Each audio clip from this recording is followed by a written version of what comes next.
In collaboration with the Alameda County Bar Association, this is Love Thy Lawyer, where we talk with members of the ACBA about their lives and legal careers.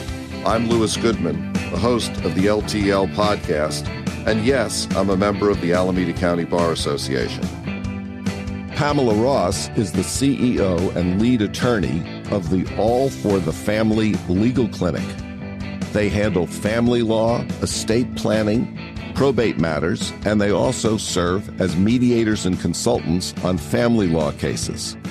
Pamela worked in several capacities in Texas before practicing in California, including a stint at the Dallas County District Attorney's Office. She has been named a Super Lawyer Rising Star and has received Distinguished Service Awards. She is the 2022 president of the Alameda County Bar Association and been a board member since 2016. Pamela has extensive business experience in addition to her legal training. Pamela Ross, thank you for everything that you do for the Alameda County Bar Association. Welcome to the podcast and welcome to Love Thy Lawyer. Thanks for having me. It's a pleasure to have you. Where are you speaking to us from right now? I am in Castro Valley. Beautiful Castro Valley. What sort of practice do you have? I spent a little time on it on the introduction, but maybe you could tell us a little bit more specifically about what you do. So All for the Family Legal Clinic is a nonprofit clinic. We're a 501c3, and we offer services to low income and modest means litigants. We charge on a sliding scale. So we're actually a self-funded nonprofit. We do take donations, but the donations only cover about 5% of our budget. The majority of our expenses are covered through what we charge our clients. So we start as low as $50 an hour and we go up to $150 an hour for those who qualify for our services. The bulk of what we do is in the area of family law. So divorces, custody, support, restraining orders are the bulk of our business. But we do also offer estate planning, uncontested probate, guardianships, conservatorships, those kind of things as well. And how long have you been running the All for the Family Legal Clinic? I am the founder. So we opened back in 2012. So we've been open for about 11 years now. What prompted you to open that clinic? My background had been working with various nonprofits. I actually, at the age of about 16, became a domestic violence counselor for teenagers through what was then the Center of Domestic Violence Prevention. It's now CORA for San Mateo County. And that kind of organization, as well as other organizations that I volunteered with, really got me into family law and that type of community. But I was seeing, not only with that organization, but with others, that people were losing their jobs when grants were not renewed. And so I took it upon myself to open a different model of a clinic where we would charge something based on what we thought that they could afford. And we could help us have a self-sustaining practice in the area of family law. How many people work there? About 11 right now, including our office managers, our office assistants, our student interns. We do employ certified student attorneys as well as our contract and staff attorneys. How many attorneys are involved? So right now, I believe we have 5 that are full attorneys. And then we have 2 student attorneys. We have 2 more student attorneys starting in January. It ebbs and flows throughout the year how many student attorneys we have, because we'll have more during the summer when they're doing summer internships. But we also have all year student attorneys as well. Where are you from originally?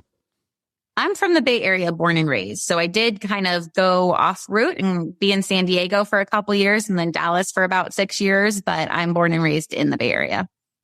What town? Hayward. Did you go to high school in Hayward? I didn't actually. We moved across the bay. And so I actually went to Notre Dame Belmont, an all-girls school in Belmont in the peninsula. Oh, yeah. That's a great school. What was that experience like being over there? It was definitely different moving from the East Bay to the peninsula, just kind of in terms of having, been around communities that were more low income and modest means until I moved to San Mateo when I was 12. And then being around more upper middle class society and kind of seeing the difference. And I think that has helped me in my overall practice as well. Having been exposed to lots of different diversity, economic, racially, et cetera, And having kind of that background, I think it does help in what I do every single day. And then going to the all girls school was actually a different experience, but it was very nice. I would do it again, and I would send my own daughter to an all girls high school if it was Notre Dame. Why? I think that it took some of the stuff that you get from a regular high school out of it, right? You're not worried about what the boys might think. You're looking stupid in front of something like, other people as much. We wore uniforms, so we didn't have to worry about what we were wearing in competition for, the newest clothes or designers or those kind of things as well. But also they really a good foundation for it, especially English literature. My master's degree is in English literature. And I think a big part of that was from my teachers at Notre Dame. Now, when you graduated from Notre Dame, where'd you go to college? I went to University of San Diego, the one on the hill, the private one. What was that experience like? What sort of things did you take up there? So I actually really loved that school. It was small. It felt like home. I felt like I got to know my professors really, really well. Some of them were my recommendations for law school, of course. And at the time that I was there, they actually were building the science center, and I would go behind there in the evenings before class, and nobody was there but me and like a bunch of bunnies. I would be surrounded by like 20 bunnies and share my lunch with them. It was very nice. Now, at some point you graduated from college and you went to law school. Did you go straight through, or did you take some time off between college and law school? I took time off. So I graduated from everything really quickly. I worked full time while going to school since I was 13 years old. And so after USD, I took a little bit of a break and then got my master's degree in English literature from National University, also based out of San Diego.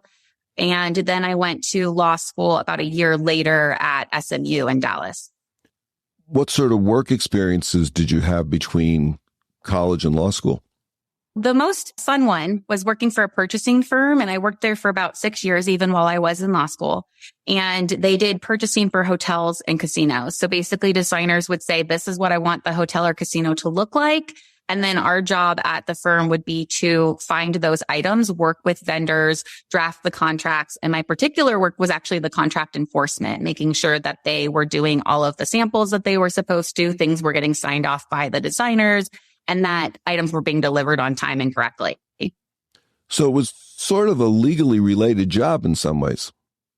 Most of my jobs, yes. Yeah, it kind of depends on what you mean by a legally related job. But even my job before that, working at Rite Aid, I was what's known as their PAC, the pricing accuracy coordinator. And that's the person who makes sure that the advertising is correct and following California laws and codes. And same with making sure that like our expiration dates of products and all those things are complying with California law. So most of my jobs had some kind of legal background. In fact, my very first job was working at a copy shop, and the copy shop was in the same building as a law firm. And so the majority of the copies I was making were for trial binders and depositions and those kind of things. Do you think that having had that work in sort of legally adjacent employment helped you focus once you got to law school? I think it did. I think in some ways I had already seen these kind of paperwork or these kind of contracts. And I know in law school, for example, we were working on a casino in Las Vegas, and there was a dispute with a vendor and attorneys were involved. And I was sitting in the room with my boss on the conference call. And, I'm like the bottom of the barrel, don't say anything during this meeting, just listen person in the room. And the attorney said something, and I had, Bill and Cynthia, my bosses at the time, mute it. And I said, I don't think they're right. Don't get me wrong. I'm not a lawyer yet, but I'm in law school. And at the time I knew the UCC codes to cite. Don't ask me now. But at the time I actually knew the codes to cite, and I cited the codes. They put me off speaker. They had me say it to the attorneys, and the attorneys, I actually ended up being right. And it actually helped our client at the purchasing firm. When did you first know that you wanted to be a lawyer? When did that first take root in your mind? Kind of always, which is funny because I didn't come from a family of lawyers. My family weren't people who went to college. My dad was a cop for about 30 years. My mom worked in networking and worked her way up from the mailroom. And so I wasn't surrounded by lawyers growing up by any stretch of the imagination. But I don't know if it was from TV or from my dad being a cop and explaining, when he had to testify in courtrooms or those kind of things. But pretty much always I wanted to be an attorney. What did your friends and family say or think once you told them, yeah, I'm really doing this. I'm going to law school. I'm going to do it? Everyone was really supportive. I don't think people thought I would open the clinic straight out of law school, but everyone was really supportive of me going to law school. Well, at some point you graduated from law school in Texas, and now you have this very successful legal clinic here in Alameda County. Can you give a brief walkthrough of how that happened? So I graduated from law school. I studied for the bar. I worked in Texas under my student bar card at the DA's office and at the SMU Civil Clinic. And so I was getting a lot of hands-on experience working on, jury trials, filing motions in limine and arguing them in front of judges, as well as then helping out in the background at the DA's office. So I was getting a lot of hands-on experience. I took the bar in California. I was blessed enough to pass the first time.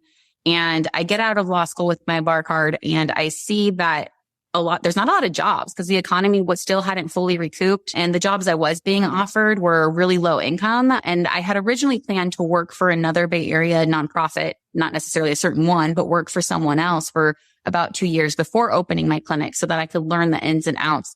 And I just decided with the economy the way that it was, I was just going to open up right away. And I did. And luckily, it has been very successful. Did you always have a vision of having a legal clinic for lower income, less served people? Since I was 16 years old working at the DVP. Now, you've been practicing law for a while, and you're very involved, obviously, in the Alameda County Bar Association. What is it that you really like about practicing? I've had the blessing of being able to be my own boss. Obviously, I answer to a board because we are a nonprofit, but more or less, I'm my own boss. And so having kind of the flexibility to make my own schedule while helping people and, the research, when you don't know something, you go find it. I'm definitely a good personality for this job. It definitely matches with who I am. So if a young person were coming out of college and thinking about a career, would you recommend the law? I would tell them they have to love it and everything about it or don't do it because it definitely takes over your life, right? There's going to be times when you're working 100-hour weeks. There's going to be, if you're in family law specifically, cases that are very emotionally draining and that you get personally attached to. But if you are not able to handle that, then don't do it. You'd be all in if you're going to do it. And if you are all in, go for it. How is actually practicing law met or different from your expectations about it? I think, everybody goes to law school with that idea that they're going to change the world, right? And I think in many ways, I have changed my little world, right? As much as I can by having the clinic and offering these services to low income people who otherwise probably wouldn't have access to an attorney. But with that said, there's definitely, when you look at the justice system, you definitely think that the courtroom is going to work a little bit differently, that the court's always going to have time to hear your side, that you're going to be able to argue your case. And there's just efficiency reasons why that doesn't always happen. And hopefully they read your paperwork. And of course, you put the argument in your paperwork as well. But it's basically just doing the best you can. And it's not always what you feel is right that the answer ends up being.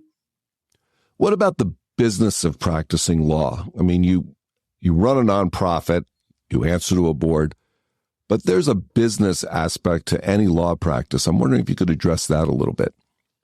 Yeah, I think with my background, I had already run some businesses. I'm somebody who doesn't know how to sit still. And then if I see a need in the community, I try to fill it. So for example, I had already run in Texas a LLC where I was managing HOAs. My HOA basically had a terrible property manager and I saw a bunch of flaws. I saw ways that I could fix it. And so I took over managing it. And so I had that business experience. My parents were in real estate growing up. And so I managed their office as a child, and teenager. And so there were definitely experiences with business that I had already had that I think helped dramatically. I think a lot of attorneys have a hard time with the business side because you have to do marketing, you have to do networking, you have to manage budgets, you have to figure out, cutting back things when they need to be cut back.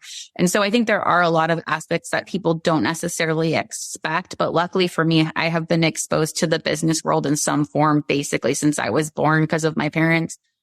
What do you think's the best advice you've ever received? And then let me turn that a little bit and say also, what advice would you give to a new lawyer who's just starting out in practice? So it's kind of like twofold, right? So I think the best advice I've ever gotten is in third grade, I learned the saying, always go with your gut instinct. And I think that has served me pretty well over the years. But I think that what I would tell new attorneys and what I've told myself many times over the years as well is basically always take everything one step at a time, right? If you're looking at something like, oh, I want to have a successful nonprofit, or, oh, I want to, whatever your goal is, it can be really daunting if you think you're just going to get there instantly, but start thinking, what do I need to get there? Write down the steps, write down the goals, and work on them one at a time, one step at a time. And it's kind of like the saying, like, you don't eat a whole, pizza or a whole cake with one bite, right? You take one bite at a time. And so by doing that, it's a lot more doable. Yeah, I think that's a lesson that helps in practice as well, that clients sometimes need to be educated about, that this case is not going to be solved in one wave of my magic wand, that it's Exactly. we're going to do this in little steps. So that's good advice in that respect as well. Do you think the legal system is fair? I get asked this question a lot by clients, and is it fully fair? No, I think that it can't be, but I do think that some counties are better than others. I do think that most of our judges try their best. I think that they're up against a lot. They're probably given like 15 hours of reading a day on top of their like 8-hour court schedule. And it's just not realistic that they can go through everything with the fine tooth comb. They have too many cases in front of them at once. And so I think there's like real life reasons, like budgeting reasons or whatever. And I think that they're doing the best that they can for the circumstances that they have. I'm going to shift gears here a little bit, Pamela. What's your family life like, and what's it been like, and how has the practice of law fit in with your personal and family life? Well, every one of my family members will tell you to call their personal attorney and give people my number. So that definitely happens. But I'm very blessed to have a supportive husband and a wonderful daughter. And I think like most moms, I have that experience where I feel like, oh, I'm not giving 100% at home, and oh, I'm not giving 100% at the office. Like you feel very torn. But I'm very lucky to have a very supportive family who support not only my work with the clinic, but the work for my personal side firm, and are just very supportive overall, and know that I'm doing the best that I can, and that what we do every day does make a difference in people's lives. In family law, it's more obvious because we're dealing with things like restraining orders that might honestly be life or death in some situations. But I think even most areas of law, you are making a difference in a person's life, especially if you work with smaller businesses or individuals. What mistakes do you think lawyers make? So I think one of the ones that I see on a regular basis is people taking cases outside of their field without properly understanding what they're doing. Take cases in other fields. I'm not trying to put people in a box. I do it too sometimes. But go into it knowing that you don't know everything. So in family law, what we see a lot is we see a lot of like personal injury or criminal attorneys who think that they can just pick up a family law case and it's, easy peasy. And it often makes it really difficult because especially us who have the low income clients, they're serving us with completely unnecessary discovery. Like these people don't have assets that you need all this discovery for, or they're making it way more combative that it needs to be because they're used to a world where there's a win or a lose. And in family law, like these are real people. These are real lives. They have children. We're doing things in the best interest of the children. And 99% of the time, it's not just win or lose, right? There's going to be some give on both sides because that's what's going to be in the best interest of this family. How do you define success? For me, it's happiness, right? So I grew up in a family where we don't really value ourselves based on how much money we have or how many degrees we have. We kind of value ourselves, and this is a pro and a con. We value ourselves based on how hard we work. How many hours did you work this week? How many cases did you do? How many people did you help? Like we don't know how to sit still in my family. And that definitely is a con when it comes to, boundaries or self-care at times. But I think it's also really beneficial in terms of knowing to never give up and to always be focusing on what you can be doing for the world. And so for me, like that's my personality and that makes me happy. What keeps you up at night? I think like any mom, it's anxiety, and it's from both, work stress, like if you have a big trial the next day, or it's from, just worrying about your kids. Let's say you came into some real money let's say, $3 or $4 billion, what, if anything, would you do differently in your life? So I actually have this conversation with my husband quite often. Every time the lottery's at like $1.6 billion or something, he's like, what would we do? And he always kind of rolled his eyes at me because like in my head, I'm like, oh, the clinic would be set for life. Like I'd buy them a building and I'd set up a trust fund that would fund the client and we could pay people better wages and everything else. So a big bulk of it would go to the clinic. But of course I would travel. I think most people's answer is probably travel and, probably have a house overlooking the water and stuff like that. But I really have always kind of loved philanthropy. And like, I probably would set up some kind of trust where I was giving money to different organizations and I got to choose who got the money and how much and where it went and stuff. Have you had any interesting travel experience? I've been to most countries in Central America. I've been to every country except for I haven't been to Honduras. And then I haven't been to Canada, obviously enough. But once I hit Honduras and Canada, I will have hit all of North and Central America. Let's say you had a magic wand. There was one thing in the world that you could change, the legal world or otherwise. What would that be?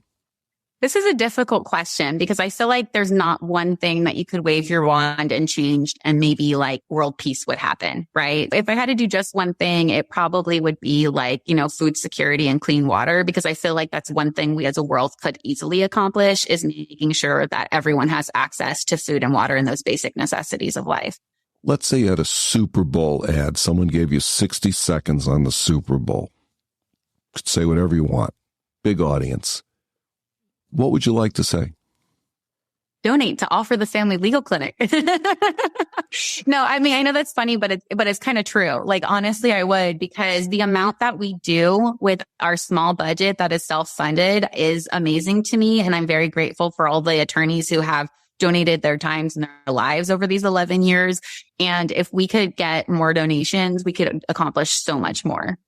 Well, this podcast gets a slightly smaller audience than the Super Bowl, but we would like to know how to get in touch with you. What's the best way if you want to get in touch with you to ask you a question or perhaps donate some money or refer someone to your organization? What is the best way for someone listening to this podcast to contact you? So if it's a potential client or donation, definitely see our website, allforthefamilylegalclinic.org. And then if you're looking for me personally, email is the best way to get in touch. So if you are an attorney or a legal professional and you wanted to reach out and ask me a question, my email address is my first initial P, my last name Ross, ROSS, at allforthefamilylegalclinic.org. Great. Pamela, before I open it up to the other people on the call, and there are quite a few, is there anything that you wanted to talk about that we haven't touched on yet? No, not really. I'll kind of want to see if anybody has any questions. I can ramble on about myself if needed thereafter, but otherwise I think that we can turn it over to them. Let me start with Jennifer Richardson, who I understand has a certain working relationship with you, Pamela. Yes, she does. Jennifer, do you have a question or a comment for Pamela? Hello. I just have a comment. I just want to say thank you to Pamela for the organization and for everything that you do for us here at the clinic. It's really appreciated. So thank you so much. You're welcome. Jennifer is our office manager and paralegal, but she also is my apprentice. So she's apprenticing under me so that she can take the bar exam. Well, Jennifer, good luck with that. And thank you. Thomas Butzbach, is there something that you would like to ask or comment to Pamela? I would. First of all, I really admire the fact that you're helping the less fortunate in our society. I think that's an amazing thing for somebody to do. My questions are two questions. One is, you started in 2011.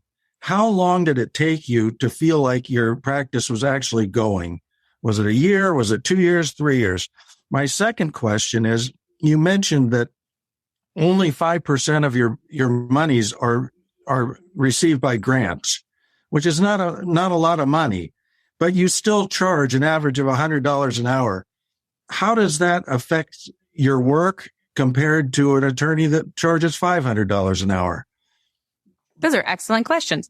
So the first question about how long it kept to get things running, it was actually pretty quickly. I was able to start paying myself in, I think, 2 or 3 months. It wasn't a lot, but I was able to start paying myself after that time. At one point in the first year, I think I was handling 90 cases. A lot of them were limited scope, of course, for like one hearing and the full case. But we started taking off pretty quickly. People were so excited to hear about our service and refer to us.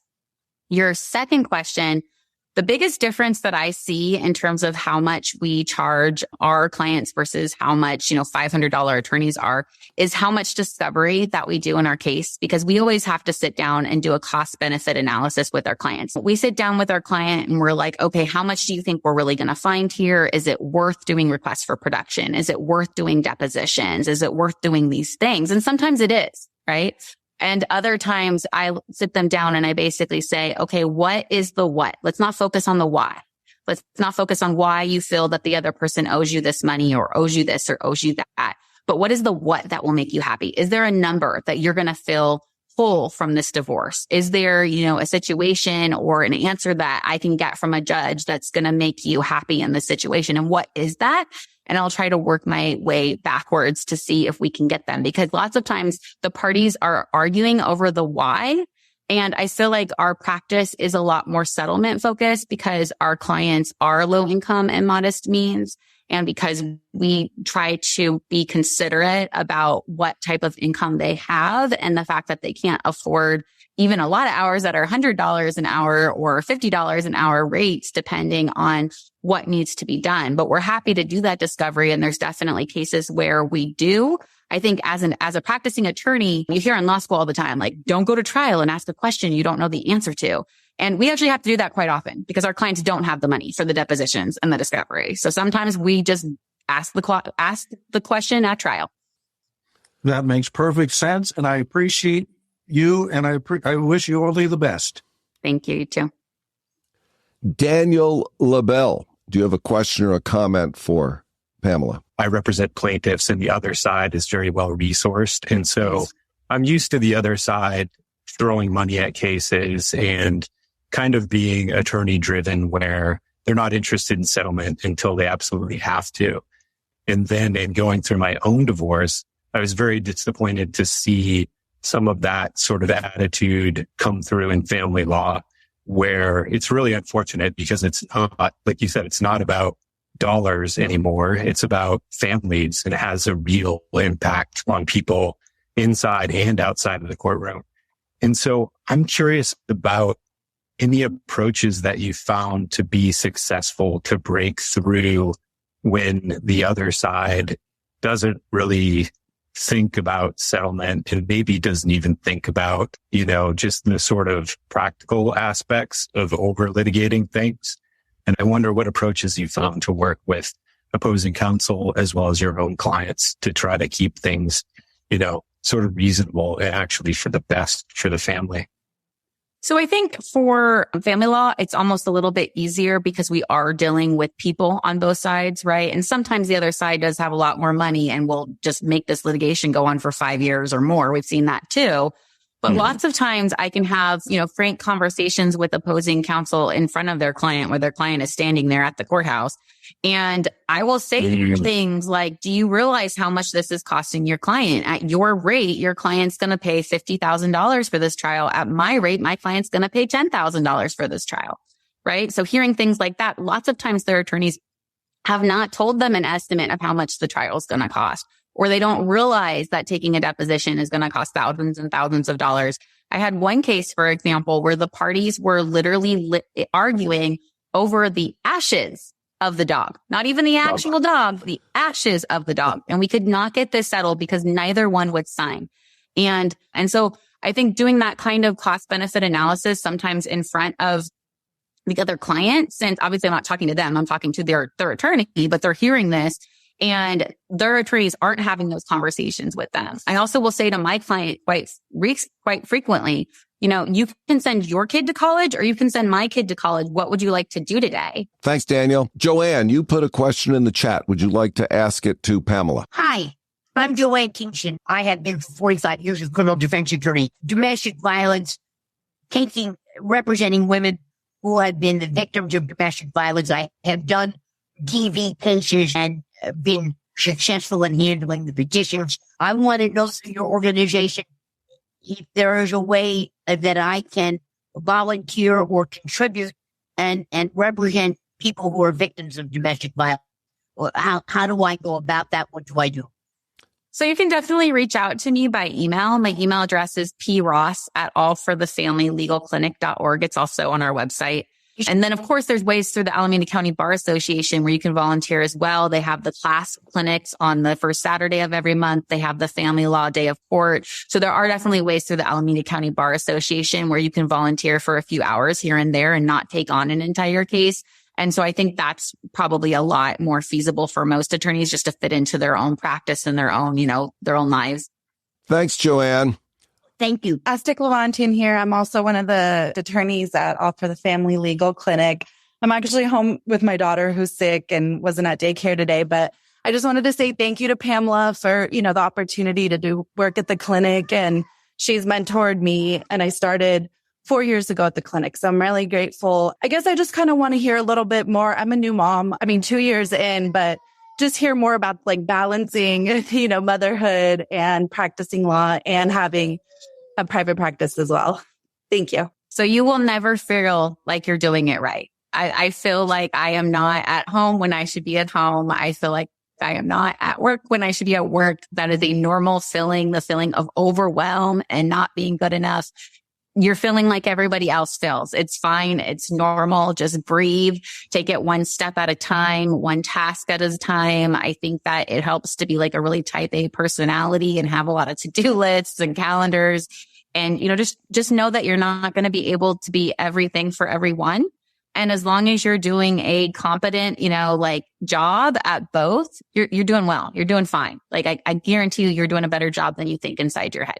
Alice Cheng. Hey, everybody. Thanks, Pam, for doing this. I'm always in awe of how much you do because I think very few people would think I'm a newer, younger attorney. Let me go and start a nonprofit that, really speaks to my passions and what I want to see out of the community. So can you talk a little bit more about, how you make that jump? I've heard so many people even say for starting their solo practices, for example, kind of becoming your own boss, it's something that you'd never regret. So how did you really come to that decision to make this leap?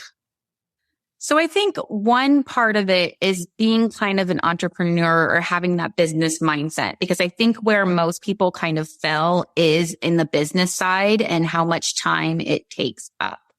I think the other part is having a really supportive partner or family. I was very blessed to always have a partner this whole time who, made a decent amount of money to make sure our needs were met, right? We weren't rolling in money by any stretch of the imagination, but we weren't going to lose our housing situation if I didn't make money. So from the very beginning, I put about $8,000 into starting the clinic. And then from there, I just had to not drain any more money from the family. If I made money, great. If I didn't make money, that was going to be okay too. And I kind of planned on that being the case for at least a couple of years. I was very blessed that I was able to start making money a couple months in. I think the first year I paid myself like $15,000, but we opened in July 1st, right? So the $15,000 was just for a couple months, not the whole year. And it's basically, I think you just have to have that jump in mindset, like the go big or go home. But then also, like I've said a couple of times, you're taking it one step or one bite at a time, and you're not letting it overwhelm you. It can definitely be a really scary experience. There's definitely times I'm told by many people that I'm not afraid of failure. I'm afraid of success. And so I have built the clinic very, very slowly. There's definitely things that I may have done in the past that could have maybe been even more beneficial for the clinic to be bigger. But I am somebody who is really focused on budgets and making sure that we're not losing money and that we're doing what's best for the clinic long term. And so I take it really slowly, and that's okay. I think what I see a lot of new firms that fell grow too fast. Right. I've seen a couple, quite a few firms actually fell over the years that I've been practicing. And I really think that it comes down to they grew too big too fast. You're going to have to do a lot more on your own. You're going to be working crazy hours at first because you're going to be your own paralegal. You're going to be your own office assistant. You're making all the calls. You're doing all the proof of service. You're doing all the everything. And then once you get to a point where you can sustain hiring another person, then you do it. And I think a lot of people put a drain on their family and a drain on themselves by growing too big too fast. Stephanie Young. Hi, Pamela. I am at Open Door Legal, and I know we've referred a few cases over to you guys. So I just want to make sure that process is going well for you. And if there's other criterias or things you want to see in terms of those referrals, we'd love to hear that. No, please do refer anyone to us, really, because we'll go ahead and we'll go through and we'll assess whether or not they qualify financially for our services. If they don't, we will refer them to some great for-profit attorneys, some of which charge on a sliding scale. So definitely refer everyone to us, and we're happy to go through them and assess whether or not they're a good fit for us or should be referred to someone else. Thank you. I'm going to take two more questions, and then I have a brief wrap up. Sherry Hatanaka, and that'll be followed by Anna. Sherry? I'm Sherry Hatanaka. I'm one of Pamela's contracted attorneys as well. We're big Pamela fans here. I want to thank you like everyone else, but my question for you is, and one thing I've appreciated working with you on is the work-life balance and actually providing that for your employees and your contract attorneys. What kind of advice can you give to other firms who provide that to their staff and their employees? Your staff is your most valuable resource, right? They are what make or break your business because they are who are having contact with the clients based on their actions as whether or not you're getting referrals. So you don't want to burn out your people, right? Especially if you're burning out your people at the expense of you making more money, right? And I'm not saying that's what every for-profit firm is doing, but at the end of the day, if you're a for-profit firm, burning out your people might make them a little bit more money, but odds are it's making you the bulk of that money. So although when attorneys do come to us, we hope that they will stay for 2 years. We've been so blessed. All of our attorneys have been there much longer. So a lot of our attorneys stay for 6 years or so before they move on. Great. Thanks, Pamela. Anna? Hi, Pamela. I am one of the certified law students that work for Pamela. And I do want to say one thing, that Pamela is the most genuine, kind, and loving boss ever. And I just want to encourage that if anyone has the opportunity to take on, certified law students from school and give them the opportunity, they will be very thankful. And in general, the knowledge and the experience is tremendous, a tremendous start for someone who wants to practice law. Great. Thanks, Anna. One more question for you, Pamela, which is, can you talk a little bit about your experience with the Alameda County Bar Association and what being president has been like and what led you to seek that office and all that responsibility on top of everything else that you do? I started with the Alameda County Bar Association very early on. The way that I marketed the clinic was that I sent emails to the 100 closest, pastors, imams, rabbis, and the 100 closest law firms and the 100 closest therapists. And I said, hey, we exist. We are here. And then the rest of my marketing has pretty much been being a member of the ACBA and being involved. I joined the Family Law XCOM right away so that I would have attorneys who had practiced more than 5 minutes to ask questions to.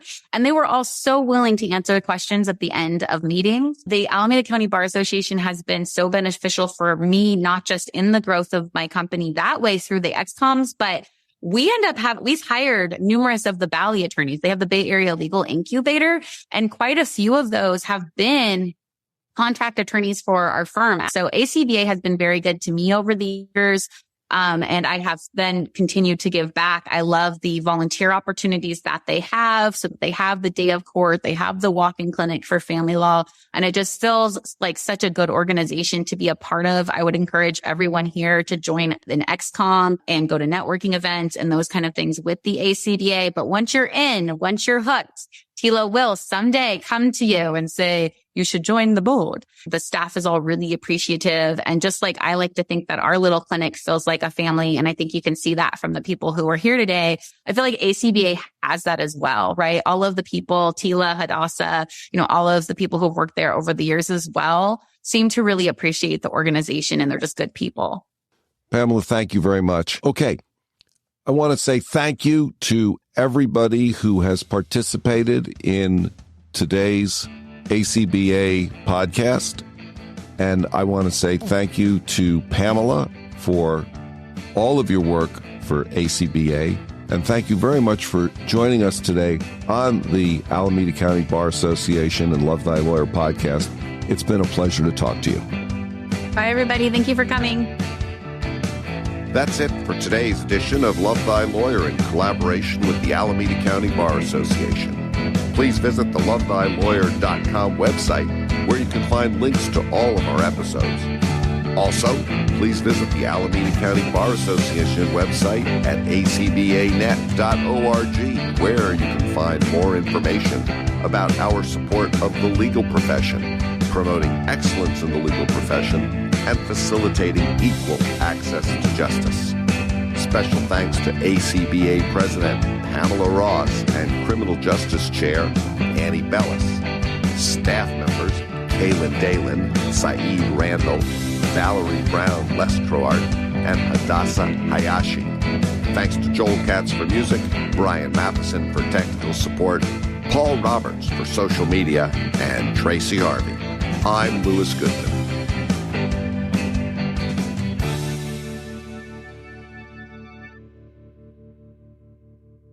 Everything. I mean, it's funny. I think I might have a different viewpoint if I had worked for someone else. I have a hard time saying no to people.